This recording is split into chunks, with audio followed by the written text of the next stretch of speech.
అడవిలో ఒక చెట్టు మీద ఒక 2 రామచిలుకలు చక్కగా గూడు కట్టుకొని తమ పిల్లలతో సంతోషంగా కాలం గడుపుతున్నాయి.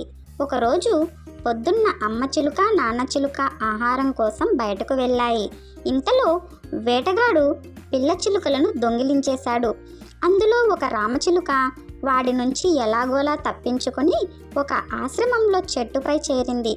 అక్కడ ఋషులు బోధిస్తున్న మంచి మాటలు వింటూ వారు పెట్టే ఫలాలు తింటూ పెరిగింది. ఇంకొక రామచిలుకను వేటగాడు ఒక పంజరంలో బంధించాడు.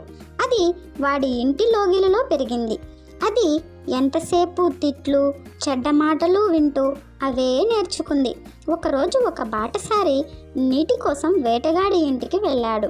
అది చూసి రామచిలుక, ఒరే మూర్ఖుడా, ఇక్కడికెందుకు వచ్చావురా, నీ నాలుక కోసేస్తాను, వెళ్ళిపో అంటూ ఇష్టం వచ్చినట్లు మాట్లాడింది. బాటసారి వెంటనే అక్కడి నుంచి వెళ్ళిపోయాడు. తర్వాత కొంత దూరంలో ఉన్న ఆశ్రమానికి వెళ్ళాడు.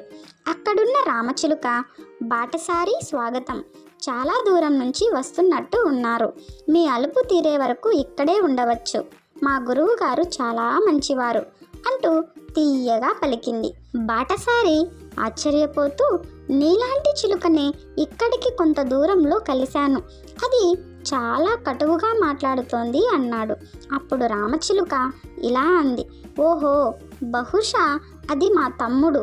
నేను సాధువులతో సాంగత్యం చేశాను కనుక నా భాష ఇలా ఉంది. అదే నా తమ్ముడు వేటగాడి కఠినమైన భాష నేర్చుకుని అలా మాట్లాడుతున్నాడు. క్షమించమని వాడి తరపున నేను మిమ్మల్ని ప్రార్థిస్తున్నాను అని చిలుక వేడుకుంది.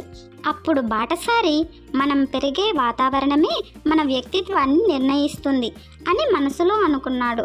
ఓకే ఫ్రెండ్స్, కథ నచ్చినట్టయితే ప్లీజ్ లైక్ చేయండి, సబ్స్క్రైబ్ చేసుకోవడం మర్చిపోవద్దు. Thanks for watching, bye.